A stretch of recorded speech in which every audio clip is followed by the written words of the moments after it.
Welcome, in front of me is a TCL 40R, and today I will show you how you can boot this device into Fastboot Mode. So to get started, you want to hold your power button and volume up at the same time, and from the boot options select Power Off. The device will turn off, and once it does so, hold the power button and volume up once again.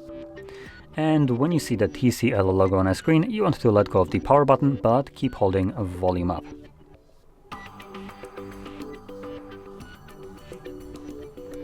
There we go. So like I mentioned, let go of the power button when you see the TCL logo, and then when you see the recovery mode, you can also let go of the volume up. Next, using volume buttons either up or down, you want to navigate and select Enter Fastboot, and then confirm it with the power button. And there we go, that's how you boot into Fastboot Mode. And here we have a couple options. We have Reboot System Now, which takes us back to Android, Recovery Mode, which takes us back to the previous page. We have bootloader, which is also a Fastboot mode, just one without any kind of menus. And then we have Power Off.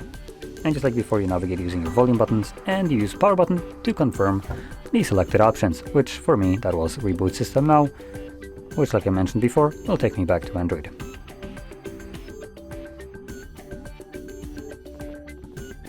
And there we go. So, if you found this very helpful, don't forget to hit like, subscribe, and thanks for watching.